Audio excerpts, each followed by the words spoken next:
السلام علیکم ورحمۃ اللہ وبرکاتہ۔ الحمد للہ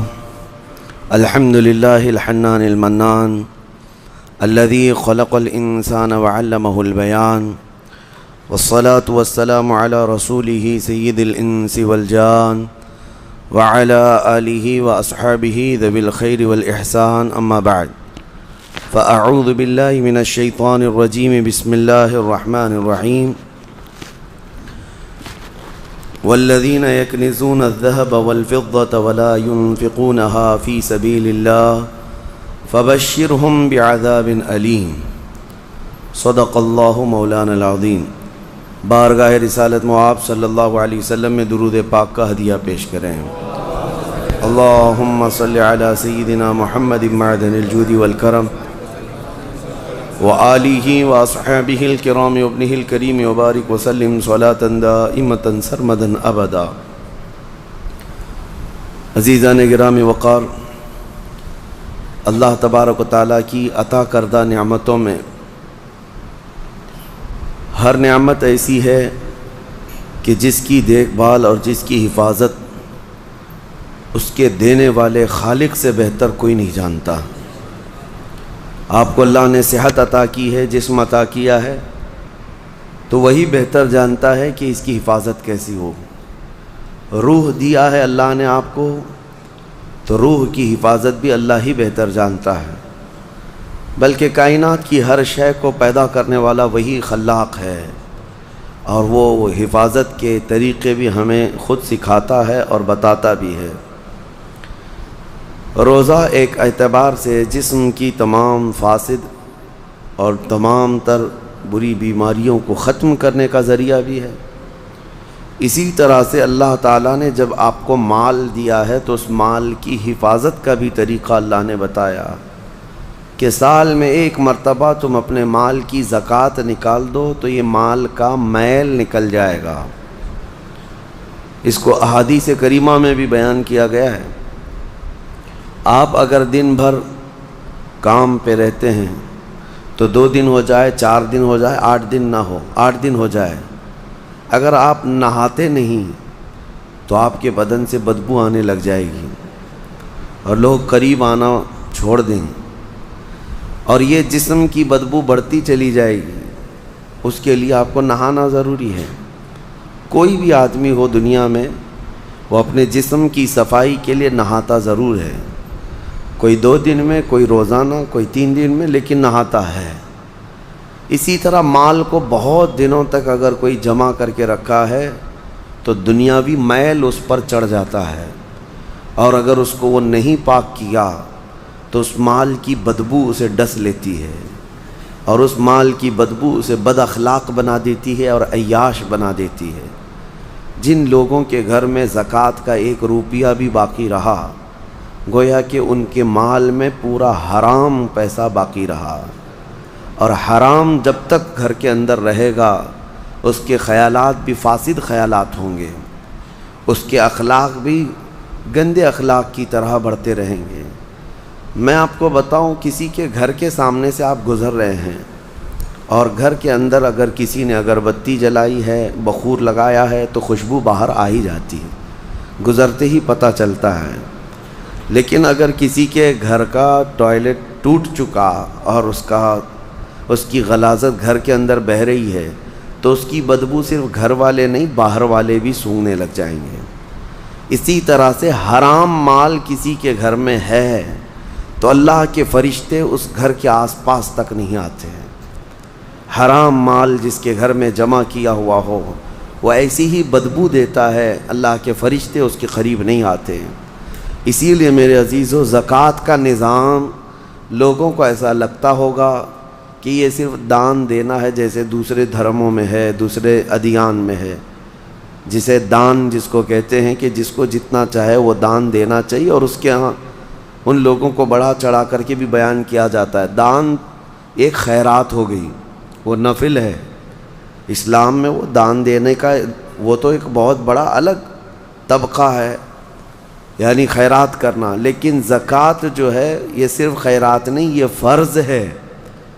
جیسے آپ کے لیے فرض یہ نماز فرض ہے، جمعہ آپ کے لیے فرض ہے، اسی طرح سے صاحب حیثیت کے لیے زکوٰۃ فرض ہے، اور اگر اس نے زکوٰۃ نہیں نکالا تو اس کے متعلق قرآن کیا کہتا ہے سنیں، والذین یکنزون الذهب والفضة ولا ينفقونها فی سبیل اللہ فبشرهم بعذاب علیم۔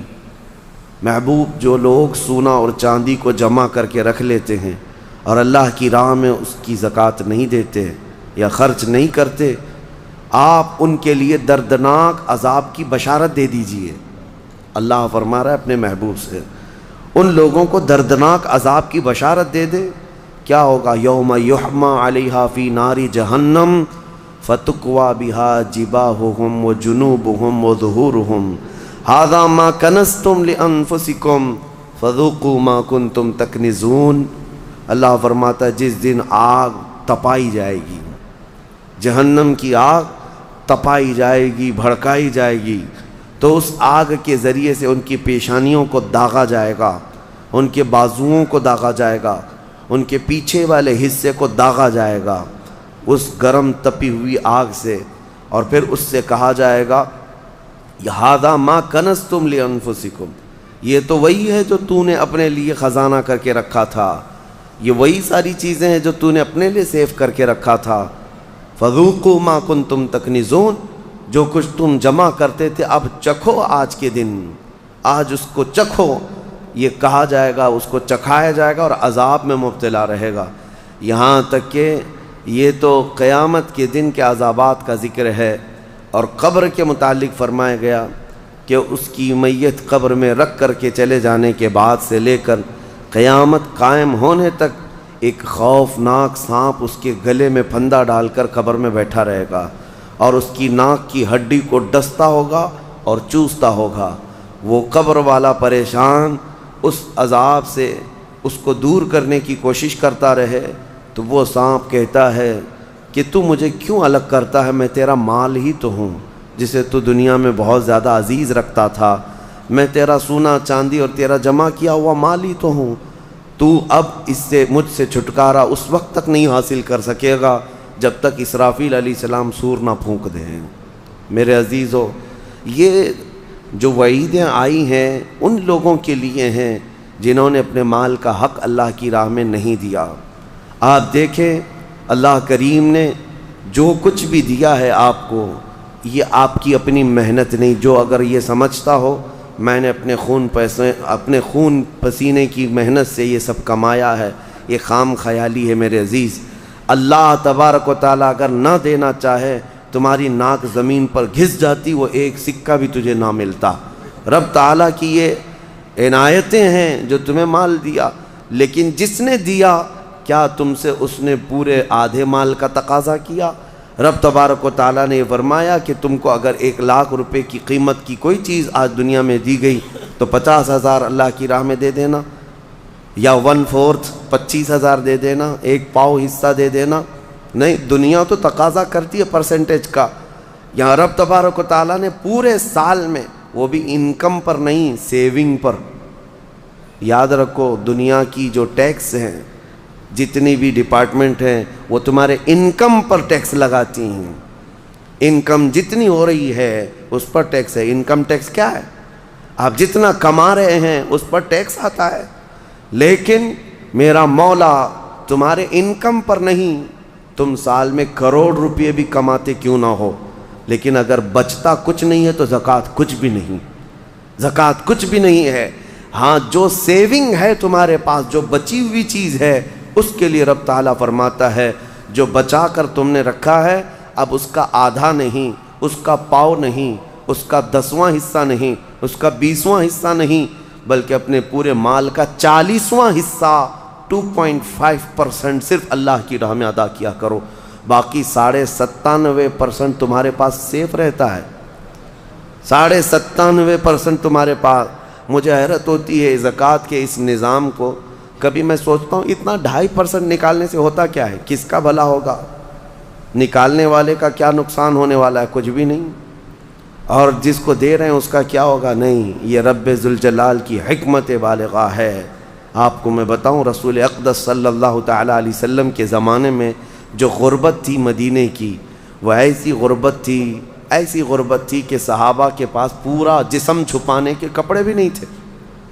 کسی کے پاس 2 کپڑے، کسی کے پاس 1 کپڑا. اور کھانے پینے کی اشیاء کی ایسی قلت تھی کہ وہ صرف 1 یا 2 کھجور پر پورا دن گزار لیتے تھے. ان کے پاس ہتھیار خریدنے کے لیے پیسے نہیں تھے جو جنگوں میں ایسی لکڑیاں لے کر چل پڑتے تھے. غربت کا عالم یہ تھا.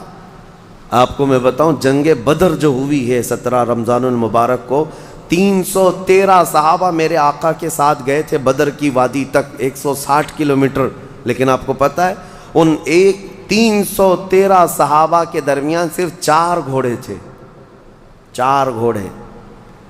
آپ سوچ سکتے ہیں 4 گھوڑے تھے صرف جس پر سواری کی جا سکتی ہے 313 لوگوں کے پاس. وہ غربت کا عالم تھا. لیکن نبی کریم صلی اللہ تعالیٰ علیہ وسلم نے یہ زکوٰۃ کا نظام قائم فرمایا. میں آج آپ کو بتاؤں کہ حضور پاک کی وفات ظاہری کے بعد صدیق اکبر کا زمانہ آیا. 2.5 سال صدیق اکبر نے خلافت کی. اس کے بعد سیدنا عمر ابن خطاب کا زمانہ آیا. اب دور خلافت عمر میں حضرت عمر فاروق کی خلافت کا دور ہے. اب زکوٰۃ کا نظام بڑھ چکا تھا. اسلام کی سرحدیں بھی بہت دور ہو چکی تھیں، بہت پھیل چکی تھیں.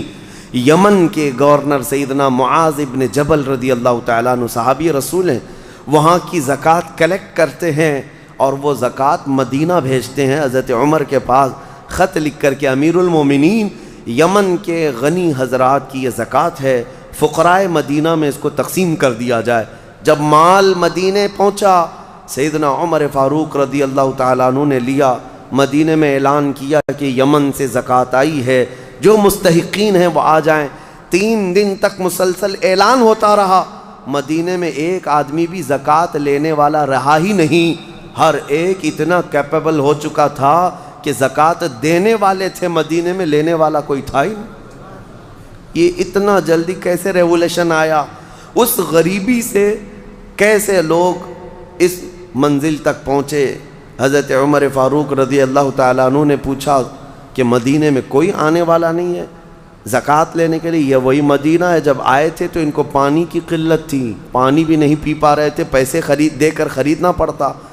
تو پھر حضرت عمر نے خط لکھ کر کے واپس بھیجا حضرت معاذ بن جبل کو کہ مدینے میں کوئی بھی اب زکوٰۃ کا مستحق نہیں رہ گیا، لہٰذا یمن کے فقیروں میں ہی اس کو تقسیم کر دو. حضرت معاذ بن جبل کے پاس یہ مال دوبارہ گیا اور انہوں نے دوبارہ پھر خط لکھ کر کے بھیجا کہ حضور پورے یمن میں بھی کوئی فقیر نہیں رہ گیا. یہ نظام مصطفیٰ ہے، یہ نظام مصطفیٰ ہے. تم سمجھتے ہو 2.5% سے کچھ نہیں ہوتا؟ بہت بڑا ریولیوشن آتا ہے، بہت بڑا انقلاب آتا ہے، کیونکہ یہ حکم اللہ کا ہے.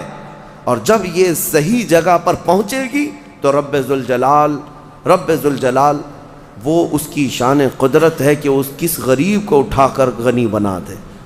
میرے عزیزو، آج کئی نظام درہم برہم ہے. ہماری زکوٰۃ کا نظام بھی درہم برہم ہے. بعض لوگ تو زکوٰۃ کو چاہتے ہی نہیں کہ نکالیں، نعوذ باللہ، وہ عذاب الہی کے شکار ہوں گے. وہ چاہے 1 روپیہ بھی بچا کر کے جائیں تو پھر ان کے اوپر یہ قرضہ چڑھا ہی رہے گا مرنے تک. اور موت کے وقت جو اس کے لیے سختیاں ہیں یہ مال کی وجہ سے، اللہ بچائے. کچھ کا تو زکوٰۃ پر ایسا معاملہ ہے کہ وہ دینا نہیں چاہتے، اور کچھ ایسے ہیں جو دے تو لیتے ہیں لیکن کہاں دینا ہے یہ نہیں معلوم. اس کی وجہ سے یہ نظام ایسا ہو گیا، مستحقین تک زکوٰۃ پہنچتی نہیں اور کسی جگہ زکوٰۃ جا کر کے جام ہو جاتی ہے. کسی جگہ زکوٰۃ ایک ہی جگہ جا رہی ہے اور وہاں سیف ہوتی گئی، اور جو مستحق تھا وہ مستحق ہی رہ گیا. اصل مسئلہ جو ہمارے بیت المال کا تھا وہ نظام ہی نہیں ہے. پہلے بیت المال ہوا کرتا، امیر المومنین جو ہوتے وہ سب کی زکوٰۃ کلیکٹ کر کے بیت المال میں جمع کرتے، اور پھر جتنے بھی فقراء ہوتے تھے ان کا رجسٹر ہوتا تھا کہ کون کون مستحق ہے، اور ان کو سال بھر فوکس کر کے بیت المال سے دیا جاتا. اگلے سال تک وہ فقیروں کا نام رجسٹر میں ہوتا ہی نہیں تھا، کیونکہ ان کو اتنا دیا جا چکا ہوتا کہ وہ اپنا کاروبار کر رہے ہوتے، اپنی تجارت لگا چکے ہوتے، اور دوسرے سال وہ خود اپنی زکوٰۃ لے کر کے بیت المال میں آتے تھے. یہ نظام تھا. بہرحال عزیزان گرامی وقار، جتنا بھی ہمارے پاس اب بچا ہے نظام، اس میں اللہ رب العزت کے حضور جانے سے پہلے اپنے مال کو اس کی راہ میں اس کے حکم کے مطابق ادا کر دو، ورنہ جو عذاب الہی قارون کو آیا تھا، آپ کو پتہ ہوگا، قارون دنیا کا سب سے بڑا مالدار آدمی، اللہ تعالیٰ نے اس کو بے حساب دولت دی تھی۔ اسی سے سوچو آپ کہ اس کے خزانے اتنے تھے کہ خزانوں کی چابیاں 70 اونٹوں پر لاد کر لی جاتی تھیں، خالی چابیاں رکھنے کے لیے 70 اونٹ لگ جاتے تھے، تو پھر خزانے کتنے رہے ہوں گے؟ بے حساب اللہ نے اسے مالک بنایا تھا دنیا کا۔ لیکن جب زکوٰۃ کا حکم آیا حضرت موسیٰ علیہ السلام پر، تو اس نے آنا کانی شروع کی کہ ایسا اتنا مال چلا جائے گا، اتنے خزانے تو زکوٰۃ میں جا رہے ہیں۔ موسیٰ علیہ السلام نے اس کے لیے رعایت کی درخواست کی، تو رب تعالیٰ نے کتنی رعایت کی پتہ ہے؟ کہ قارون کے لیے زکوٰۃ اتنی کہ وہ 1000 میں 1 روپیہ دے، 1000 میں 1 روپیہ دے۔ آج آپ 100 میں 2.5 روپیہ دیتے ہیں، اور اتنے بڑے مالدار کو، کیونکہ رب تعالیٰ بہتر جانتا تھا، جب اس نے اس کا بھی کیلکولیشن کیا تو کئی خزانے زکوٰۃ میں نکل رہے تھے۔ اب اس کا دل نہیں مانا کہ اتنے میں خزانے کسی کو مفت میں یوں ہی دے دوں۔ مال ایک ایسی چیز ہے جب کسی کے دل پر یہ غلبہ کر جاتی ہے تو وہ اپنے باپ کو بھی نہیں تسلیم کرتا، نہ اپنے بیٹے کو تسلیم کرتا۔ اسی لیے میرے آقا صلی اللہ علیہ وسلم نے فرمایا، مال کے طلبگار کتے کی طرح ہیں۔ کتا جو ہے مردہ کھانے کے لیے جاتا ہے، پورا بیل کھا تو نہیں سکتا لیکن دوسرے کتے کو برداشت بھی نہیں کر پاتا، کھاتا تو نہیں ہے پورا، لیکن کوئی دوسرا کتا آئے تو بھونکنے لگے گا، دانت نکالے گا، اس کو چیخ مارے گا۔ یہ حدیث پاک میں مثال اللہ کے حبیب نے فرمائی ہے کہ دنیا کا طلبدار کتے کی طرح ہے، اور دنیا مردار ہے۔ اس مردار کو کھانے کے لیے جتنے جھپٹ پڑے ہیں وہ اپنے سگے بھائیوں کو بھی اپنے کاروبار میں برداشت نہیں کر پاتے، شریک اس کو پارٹنر برداشت نہیں کر پاتے۔ میں یہ عرض کر رہا تھا قارون کے متعلق، اس نے موسیٰ علیہ السلام پر زنا کی تہمت لگانے کا ارادہ کر لیا کہ میں ان کو ڈیمیج کر دوں گا تاکہ پوری قوم میں ان کی امیج گر جائے، ختم ہو جائے۔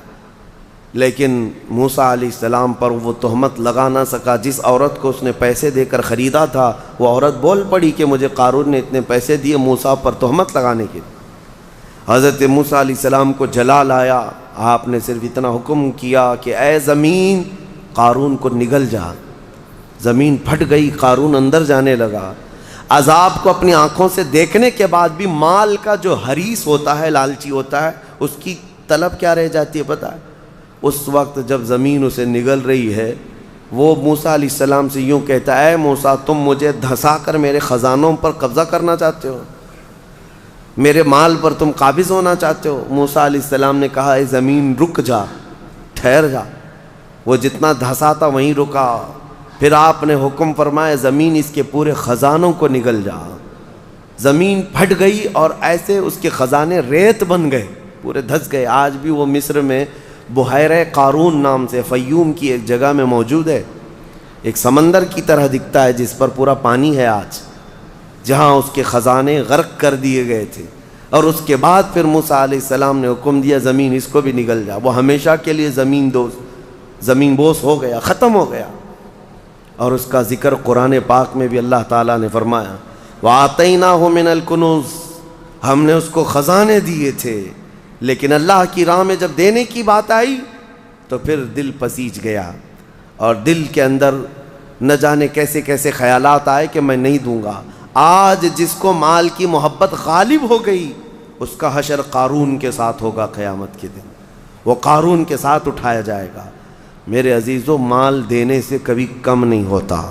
میں آپ کو بتاؤں، 1400 سال کے بعد بھی آج بھی مدینہ طیبہ میں حضرت عثمان غنی کا اکاؤنٹ چل رہا ہے، پتہ ہے آپ کو؟ ان کے نام کی آج بھی ہوٹل ہے، وقف عثمان بن عفان۔ ان کا خریدا ہوا کنواں آج بھی موجود ہے مدینے میں۔ ان کے پیسے ابھی ختم نہیں ہوئے، ان کے پیسوں سے میونسپلٹی کا خرچہ آج بھی نکالا جاتا ہے مدینے کا۔ 14 صدیاں گزر گئی لیکن مال ابھی تک ختم نہیں ہوا عثمان ابن عفان رضی اللہ تعالیٰ عنہ کا۔ سنا ہے کہ ان کا کھاتا بھی چلتا ہے اور اس کو ہمیشہ ترقی دی جاتی رہتی ہے۔ میں یہ پوچھنا چاہتا ہوں میرے عزیزو، اللہ کی راہ میں دینے والے وہ عثمان ابن عفان جن کے لیے میرے آقا صلی اللہ علیہ وسلم نے دعا کی تھی، جب جیش العسرہ جنگ تبوک میں جا رہے تھے، نبی پاک صلی اللہ تعالیٰ علیہ وسلم نے اعلان فرمایا کوئی ہے جو اللہ کی راہ میں اپنا مال خرچ کرے؟ حضرت عثمان غنی رضی اللہ تعالیٰ عنہ نے اعلان کیا 1000 اونٹ میری جانب سے اور اتنا ہی ساز و سامان۔ پھر دوسری بار حضور پاک صلی اللہ علیہ وسلم نے اعلان فرمایا اور کوئی ہے؟ حضرت عثمان غنی دوبارہ اٹھتے ہیں اور کہتے ہیں 1000 اونٹ میری جانب سے اور اتنا ہی ساز و سامان۔ تیسری بار میرے آقا صلی اللہ علیہ وسلم نے پھر اعلان کیا کوئی اور اللہ کی راہ میں وقف کرے گا؟ حضرت عثمان غنی پھر اٹھتے ہیں اور کہتے ہیں 1000 اونٹ اور میری جانب سے۔ ایک محفل میں 3000 اونٹ ساز و سامان کے وقف کرنا، اور اس کے بعد میرے آقا نے فرمایا اب عثمان کو جنت میں جانے سے کوئی چیز روک ہی نہیں سکتی، جنت واجب کر لیا انہوں نے اپنے اوپر۔ میں کیلکولیشن کے اعتبار سے آپ کو ایک تخمینہ اندازاً بتاؤں، اس زمانے میں جو حضرت عثمان غنی نے ایک محفل میں وقف کیا تھا حضور پاک کے ایک فرمان پر، ایک محفل میں جو دیا تھا، آج کے حساب سے جب اس کو ٹیلی کیا جائے اور کیلکولیٹ کر کے اس کی آج کی قیمت لگائی جائے تو تقریباً 116 کروڑ روپے کی قیمت ہوتی ہے۔ 1 ارب 16 کروڑ آج کے دور کے اعتبار سے۔ وہ اونٹ، وہ ساز و سامان، وہ ساری چیزیں، ہے کوئی جو فرمان مصطفیٰ پر 120 کروڑ اپنا یوں ہی لگا دے اللہ اور اس کے رسول کے نام پر؟ اب یہاں سے یہ بھی اندازہ ہوتا ہے کہ اللہ تعالیٰ نے ان کو اس زمانے میں کتنا مال دیا تھا، لیکن کبھی انہوں نے اللہ کی راہ میں خرچ کرنے کے لیے بخالت سے کام کبھی نہیں لیا، کبھی کوئی کنجوسی نہیں، کبھی کوئی مال پر بیٹھ جانا سانپ کی طرح کوئی ایک جگہ بھی ہمیں نہیں دکھا سکتا۔ حتیٰ کہ ایک تجارت انہوں نے جو کی تھی، اللہ اکبر، وہ ایسی تجارت کہ مدینے میں جو ہے یہودی بڑے پیسے والے تھے۔ آج بھی پوری دنیا کو کریڈٹ پر جو چلا رہے ہیں یہ یہودی ہیں، ملٹی نیشنل کمپنیاں سب یہ اپنے پاس رکھتے ہیں، ورلڈ بینک ان کے پاس ہیں، پوری دنیا کی بڑی بڑی کمپنیاں جو آج آپ کو نظر آتی ہیں، وہ الیکٹرانک تمام چیزوں کو لیں یا پھر کھانے پینے کی چیزوں کو لیں یا استعمال کی چیزیں، بڑے لیول کی کمپنیاں جن پر یہ ڈیرا ڈال کر بیٹھے ہوئے ہیں، اور ان کا حال یہی ہے کہ لوگوں کو سود پر دو اور ان کا پورا مال کھینچ لو۔ اب ہر چیز پر کریڈٹ ہے نا، آپ کو تو کوئی چھوٹا سا سامان بھی لینا ہے تو آپ کو ادھار دے دیا جائے گا اور اس کے بدلے آپ کو سود لے لیا جائے گا۔ یہودیوں کے یہ فطرت میں برسوں سے ہے، آج سے نہیں، پوری دنیا کو یہ نوٹ پر لا کر کھڑا کی ہیں۔ پہلے نوٹ یہ پیسے نہیں تھے، یہ جو کاغذ کی نوٹ آج آپ دیکھتے ہیں، یا اگر حکومت نے کہہ دیا کہ آج سے اس کی ویلیو نہیں تو کل سے تو اس کو کچرا اٹھانے کے بھی کام میں نہیں آئے گی، اس نوٹ کی قیمت کچھ نہیں ہے، صرف گورنمنٹ مانتی ہے کہ اس کی اتنی مالیت ہے تو ہم بھی چلا لیتے ہیں، ورنہ فی نفسی ہی اس نوٹ کی کوئی ویلیو نہیں۔ پہلے جو سکے ہوتے تھے وہ سونے اور چاندی کے ہوا کرتے، حکومت آئے جائے لیکن سونے کی اپنی قیمت تو ہوتی تھی، کوئی حکومت چلی بھی جائے سونے کے سکے آپ کے پاس ہیں، چاندی کے سکے آپ کے پاس ہیں، بس اس کا نقشہ ہی تو مٹانا ہے، میلٹ کر کے دوسرا بنا لیتے ہیں۔ لیکن انہوں نے پوری دنیا سے یہ درہم و دینار کو ختم کیا اور نوٹ پہ لا کر کھڑا کیا۔ اس کی وجہ یہی تھی کہ نوٹوں کے ذریعے سے ان کو اتنا مالدار بنا جائے۔ اچانک ایک دن جیسے یہاں اعلان ہوا تھا، کہہ دیا جائے کہ نوٹوں کی کوئی ویلیو نہیں ہے، سب کے سب فقیر ہو جائیں گے، سب کے سب فقیر، کسی کے پاس کچھ نہ رہے۔ اس زمانے میں مدینہ طیبہ میں یہ یہودی یوں کرتے تھے کہ جو تجارت کا قافلہ ملک شام سے آتا تھا مدینے میں مال بیچنے کے لیے، تو یہ مدینے سے کچھ میل دور جا کر کے پورا مال خرید لیتے تھے اور خرید کر کے مدینے میں لا کر کے اس کو جمع کرتے، پھر 8-10 دن کے بعد اس مال کو ڈبل ٹبل نہیں، پتہ نہیں کتنے کتنے داموں سے یہاں مدینے والوں کو بیچتے تھے، بہت مہنگی چیزیں یہاں مدینے میں بیچتے، لوگ مجبوراً وہ سامان خریدتے۔ ایسے حالات تھے۔ ایک بار ہوا یہ کہ حضرت عثمان غنی کو جب یہ چیزیں ان کی حالتیں معلوم تھیں تو قافلہ ملک شام سے تجارت کا آ رہا تھا، ابھی بہت دور تھا، حضرت عثمان غنی نے جا کر پورا قافلہ خرید لیا، پورا مال خرید لیا، اور خرید کر کے جب مدینے آئے یہودیوں کو پتہ چلا کہ ہم تو لیٹ ہو گئے ہیں، اب پھر سب کے سب دوڑے دوڑے آئے حضرت عثمان غنی کے پاس، دیکھو تمہارا تو یہ کام ہے نہیں، ہم برسوں سے یہ کام کر رہے ہیں، تم اپنا یہ مال بیچ دو۔ حضرت عثمان غنی نے کہا میں نے خریدا ہے، اب میں بیچوں گا، میں تجارت کے لیے لیا ہوں۔ کہا ٹھیک ہے تجارت، تم نفع کما لینا، کتنے میں لیے تھے اس کا ڈبل ہم سے لے لو، جتنے میں لیے تھے اس کا ڈبل ہم سے لے لو، یعنی اگر تم نے 1 لاکھ کی یہ پوری مالیت کا قافلہ خریدا ہے تو ہم سے 2 لاکھ لے لو۔ حضرت عثمان غنی نے کہا کہ میں اتنے کم نفع میں نہیں بیچوں گا اپنا مال۔ تو پھر وہ بحث و مباحثے کے بعد بڑھاتے ہیں، اچھا 2 گنا لے لو، 1 لاکھ روپے کی قیمت کا ہے تو ہم سے 3 لاکھ روپے لے لو، 2 نہیں 3 لاکھ روپے لے لو۔ حضرت عثمان غنی نے کہا نہیں میں اتنے کم نفع میں نہیں بیچوں گا۔ پھر بحث ہوتی رہی، 3 گنا پر آئے۔ اب اسی سے اندازہ لگاؤ کہ وہ 3 گنا حضرت عثمان غنی سے خرید رہے ہیں تو پھر مدینے والوں کو کتنوں میں بیچیں گے؟ تو حضرت عثمان غنی اس پر بھی انکار کر گئے کہ نہیں میں 3 گنا زیادہ پہ بھی مال نہیں بیچوں گا، مجھے اور نفع چاہیے، اور نفع چاہیے، میں تو زیادہ نفع کے لیے اس کو خریدا ہوں۔ وہ بحث کرتے کرتے کرتے شام ہو گئی اور 5 گنا تک آ گئے اور دھمکی دینے لگے کہ ہم نے اتنے نفع میں تمہارے مال کی بولی لگائی کہ اب دوسرا کوئی تمہارا مال خریدے گا ہی نہیں۔ حضرت عثمان نے کہا مجھے کچھ فرق نہیں پڑتا، مجھے کچھ نہیں فرق پڑتا۔ تو جاتے جاتے کسی یہودی نے کہا 10 گنا زیادہ پہ دے دو گے؟ 1 لاکھ کا مال 10 لاکھ میں دے دو گے؟ حضرت عثمان غنی نے کہا جاؤ تم اپنے گھر، میں اتنے کم نفع میں نہیں بیچنے والا۔ یہ کیا بات ہوئی؟ بہت باتیں بنائی حضرت عثمان غنی کے خلاف یہودیوں نے۔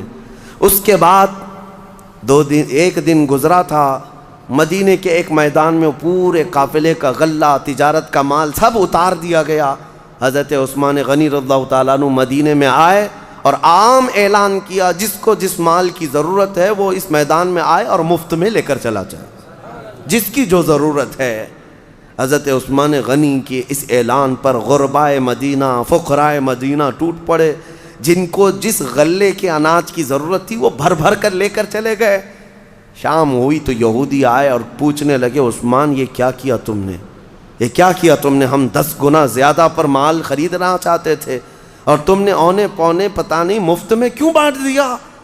حضرت عثمان نے کہا میں نہیں کہتا تھا کہ میں زیادہ نفع چاہتا تھا، تم اتنا نفع نہیں دے سکے، کہا تم تو مفت میں دیے۔ کہا کس نے کہا؟ جھوٹ بات ہے، میں نے مفت میں دیا، میں نے اللہ کے ہاتھ 70 گنا زیادہ فائدے میں بیچا ہے، 70 گنا فائدے میں میں نے بیچا ہے اپنا مال، اور وہ بھی میرا خریدار خلاق کائنات رب العالمین ہے جو وعدہ خلافی نہیں کرتا۔ یہ عثمان غنی کا یقین اور توکل تھا اپنے رب کی ذات پر، کیونکہ قرآن میں اللہ نے فرمایا مثل الذین ینفقون اموالہم فی سبیل اللہ کمثل حبۃ انبتت 7 سنابل فی کل سنبلۃ 100 حبہ۔ انہی کی شان میں یہ آیتیں نازل ہوئی تھیں، حضرت عثمان کی شان میں یہ آیتیں نازل ہوئی۔ اللہ فرماتا ان لوگوں کی مثال جو اللہ کی راہ میں دیتے ہیں ایسے ہی ہے جیسے کسی نے پھلیوں کی ایک بیج بوئی زمین پر۔ پھلی جانتے ہیں جس میں لمبی لمبی پھلیاں ہوتی ہیں، اللہ تعالیٰ فرماتا ہے پھلیوں کا بیج کسی نے بویا اور پھر جب وہ پودا اگ آیا تو اس پودے میں 70 بالیاں نکلیں، 70 پھلیاں نکلیں، اور ہر پھلی میں 100 بیج، ہر پھلی میں 100 بیج، ایک بیج ڈالا تھا 70 پھلیاں نکلیں اور ہر پھلی میں 100 بیج۔ اللہ فرماتا ہے کہ اس کا مطلب یہ ہوا کہ ایک بیج ڈالا تو 70 پھلیاں نہیں آئیں بلکہ 700، اور اللہ تبارک و تعالیٰ فرماتا ہے اس سے بھی زیادہ رب تبارک و تعالیٰ دینے پر قادر ہے۔ 700 نہیں، 7000، 70000، اس سے بھی زیادہ دینے پر رب ذوالجلال قادر ہے۔ عزیزان گرامی وقار، ہم نے اس نظام کو یوں سمجھ لیا ہے کہ ایک فیشن ہے، برسوں سے چلا آ رہا ہے۔ کچھ لوگ جو ہے کچھ ٹاول بانٹ دیے، کسی کو لنگیاں بانٹ دیے، کسی کو ٹوپیاں بانٹ دی اور سمجھتے ہیں زکوٰۃ ہو گئی، زکوٰۃ ہو گئی، اور کچھ عورتوں کو کپڑے بانٹ دیے، کچھ جگہ پر جو ہے کسی کو افطار کٹ دے دیا، یہ زکوٰۃ ہو گئی۔ کچھ چیزوں کا دکھاوا کر لینے سے زکوٰۃ نہیں ہوتی، زکوٰۃ کا مال پورا کا پورا حساب کرو، حساب کے ساتھ نکالو اور مستحق تک پہنچاؤ۔ یا اگر کسی کو وکیل بناتے ہو اپنی زکوٰۃ کا تو تو پھر اس وکیل کے ذریعے سے مستحق تک اس مال کو پہنچاؤ۔ آپ کو میں ایک بات بتا دوں، رب ذوالجلال تمہیں دنیا میں بھی کبھی شرمندہ ہونے نہیں دے گا، اور آخرت میں بھی۔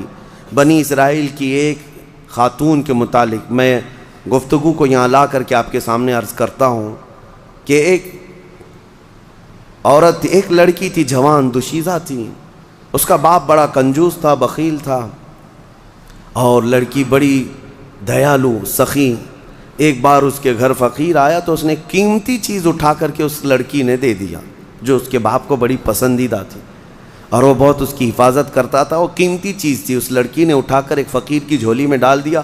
فقیر تو ناچتا خوش ہوتا چلا گیا۔ باپ کو جیسی پتہ چلا، اس کی تو آگ لگ گئی بدن۔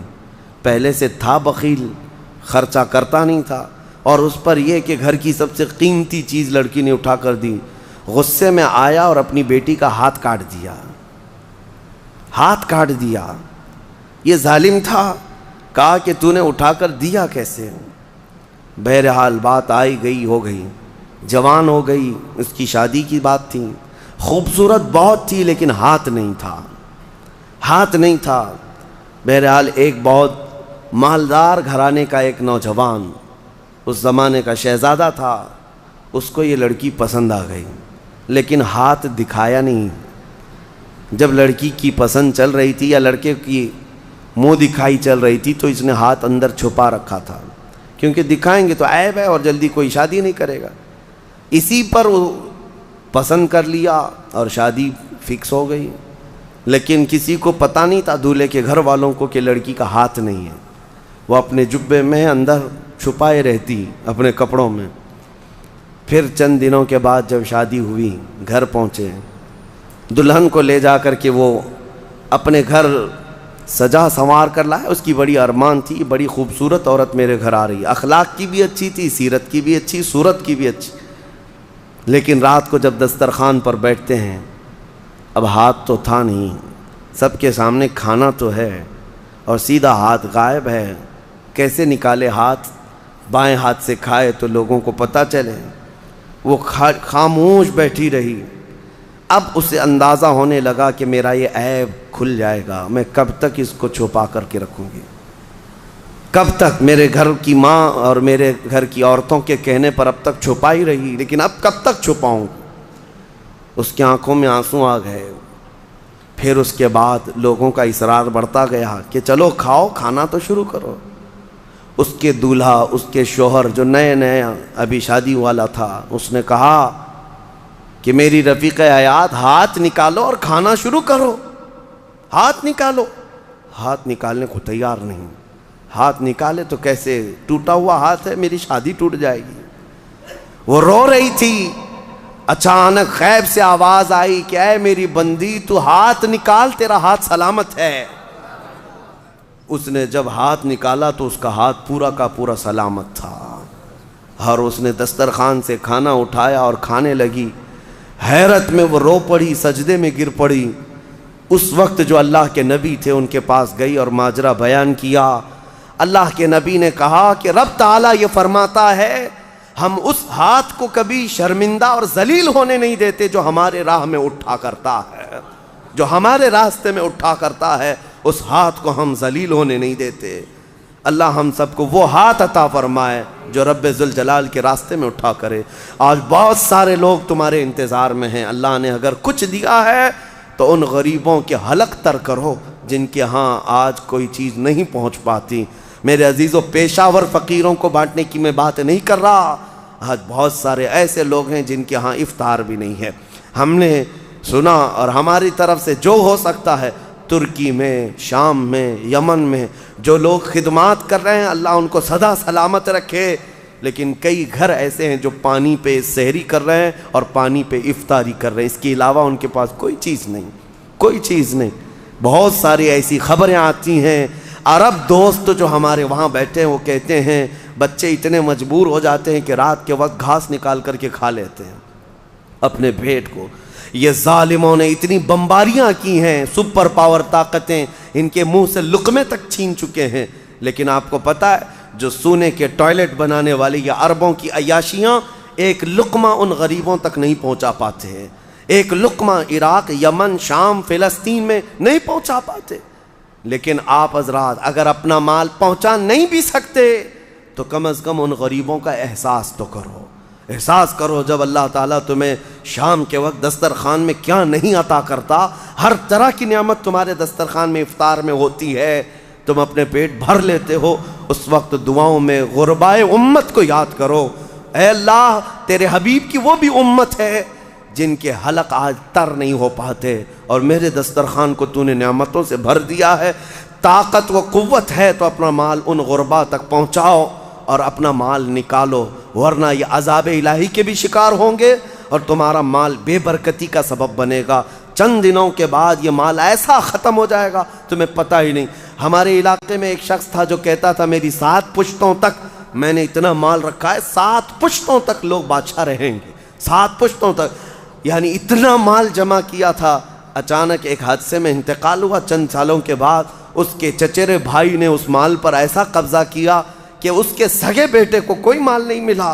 آج بھی وہ شخص موجود ہے، 10-10 روپے کی بھیک مانگتا ہے، اسی بڑے مالدار کا آدمی، وہ اپنے پان کے لیے، اپنے کھانے پینے کے لیے 10 روپے کی بھیک مانگتا ہے، جس کا باپ کہتا تھا کہ 7 پشتوں تک میرا مال چلے گا۔ میرے عزیزو، رب تبارک و تعالیٰ کے چاہے بغیر کچھ نہیں چلے گا۔ آؤ اللہ رب العزت کی بارگاہ میں دعا کرتے ہیں کہ مولا کریم ہمیں دنیاوی مال اور حرص سے محفوظ فرمائے، اور رب قدیر ہمیں اس کی بارگاہ میں جانے کے وقت پاک و صاف اور ستھرا چہرہ لے کر جانے کی توفیق عطا فرمائے۔ مولا رمضان المبارک میں غربائے امت پر تو رحم فرما دے، یمن، شام، فلسطین، عراق، افغان، برما، جہاں جہاں مسلمان قسم پرسی کے عالم میں ہے، اے رب کائنات اس رمضان میں انہیں کشادگی عطا کر دے، ان کے لیے امن و امان پیدا فرما دے، ان کے دسترخوان کشادہ فرما دے، انہیں خوشحالی کی طرف لے آ۔ اے اللہ تیرے حبیب کی امت جو بلک رہی ہے اس کی تو دستگیری فرما۔ وصلی اللہ تعالی علی خیر خلق محمد وآلہ وصحبہ اجمعین، وآخر دعوانا ان الحمد للہ رب العالمین۔ آج